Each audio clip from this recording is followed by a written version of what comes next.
I think it all began when I got a picture on my email that showed crosses on the beach. I think we had talked about that, and it was in Santa Monica, California, and it was the Veterans for Peace who would put out crosses, one for each service member who had been killed in Iraq or Afghanistan, and that picture just grabbed me emotionally. I mean, it just, every day I would go back to that picture and look, and I felt such a compelling need to go there, and I didn't know how I could do that because I work and I didn't really have any money, but eventually I made that trip to Santa Monica to the it's called the Arlington West Project, and I helped set up the crosses on the beach, and it just kind of just changed my whole perspective.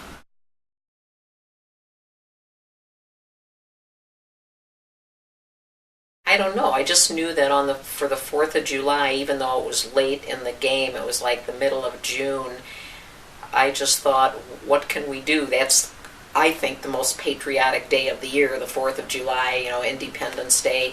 And having gone to the Arlington West Project, I just thought, I knew I couldn't put out that many crosses or plaques, but we could put out the names of the Illinois servicemen and women who had died in Iraq and Afghanistan. And I simply chose them because that's the most current war that people, it's fresh in your minds. And so I decided that why not get people involved and have people take an hour of their time and stand and honor those young soldiers who have, given the ultimate sacrifice and given their lives. And I had a great response to that. And when 9/11 came, I just kept thinking, well, I didn't see anything that our town was going to do, and I think everybody was so impacted by that, and I was very impacted by it, even though I didn't know anybody who died in 9/11. And so right away I started thinking about what could I do, and it didn't take me long. I kept thinking, I've talked about being a visual person, and I thought, what could we do that would really have an incredible visual impact? And I thought about all the shoes that could never be filled again, and so I thought, why not put a pair of empty shoes for every victim that died that day? When Veterans Day came, I just thought that we should honor our veterans and just send them personal notes and cards, because I think sometimes people, if they don't have someone in the service or didn't have an uncle or an aunt or a father or a grandfather, they kind of forget about it.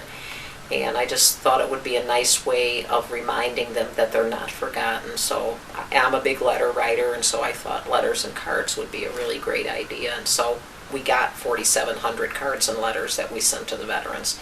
So each veteran got like four cards or letters in their little packet.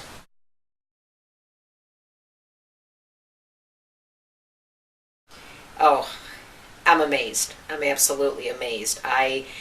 I've lived in several other communities and, of course, wasn't as involved personally as I am now, but I think we have an incredibly aware community who really is ready to jump in.